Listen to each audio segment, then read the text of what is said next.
शादी का ख्वाब, कत्ल की हकीकत। ज़किया मुल्ला की दर्दनाक कहानी जो दिल दहला देती है।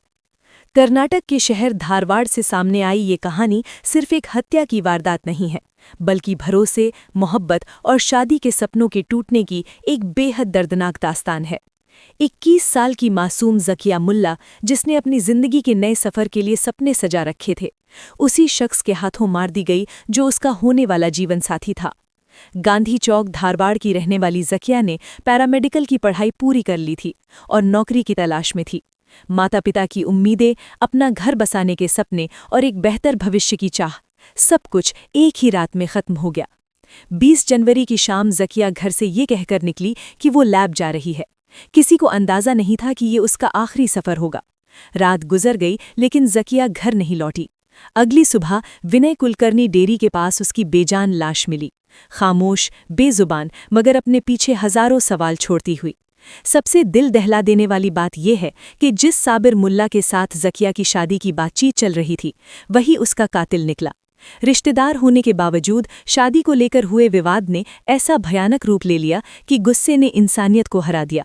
साबिर ने ज़किया के अपने दुपट्टे से ही उसका गला घोंट दिया, वही दुपट्टा जो कभी उसकी इज्जत और हिफाजत की पहचान था। जुल्म यही नहीं रुका, कातिल खुद पुलिस को फोन करता है और घटनास्थल पर मौजूद रहता है, जैसे कुछ हुआ ही ना हो।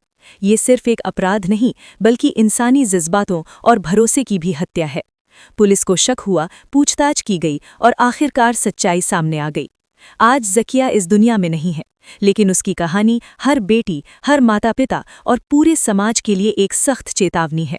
शादी जो अमन और सुकून का रिश्ता होनी चाहिए, जब उसमें गुस्सा, जबरदस्ती और संकीर्ण सोच आ जाती है, तो उसका अंजाम सिर्फ तबाही होता है।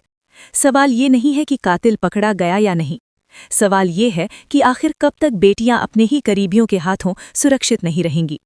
ज़किया की मौत सिर्फ एक खबर नहीं है, ये एक आईना है और एक बेहद दर्दनाक सबक भी। निन्ने नम्दु एनालिसिस प्रकार साबिर ಅಂತ ಹುಡುಗಿದು ಫ್ರೆಂಡ್ ಕಳೆದ 3-4 ವರ್ಷದಿಂದ ಹುಡುಗಿ ಜೊತೆಗೆ ಸಂಪರ್ಕದಲ್ಲಿದ್ದರು. ನಮ್ಮ ಬಂದ ಮಾಹಿತಿ ಪ್ರಕಾರ ಅವ್ರಿಗೆ ಮದುವೆ ಮಾಡೋಕ್ಕೆ ಇಷ್ಟ ಇತ್ತು. ಆ ಮದುವೆ ಮಾಡೋ ಇಷ್ಟದಲ್ಲಿ ಸ್ವಲ್ಪ ಅಸಮಾಧಾನ ಆದರೆ ಸಾಬಿರ್ ಅವರೇ ಆ ಲೇಡಿ ಝಾಕಿಯಾಗೆ 20ನೇ ತಾರೀಕಿಗೆ ಸಾಯಂಕಾಲ ಮರ್ಡರ್ ಮಾಡಿದ್ದಾರೆ.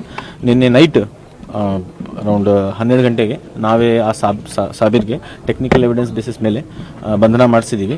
ಈಗ ಅದೇ ಲೀಗಲ್ ಪ್ರೋಸೆಸ್ ನಡೀತಾ ಇದೆ. ಆದಷ್ಟು ಬೇಗ ಅವರಿಗೆ ಜೆಸಿಗೆ ತಲುಪಿಸಿ.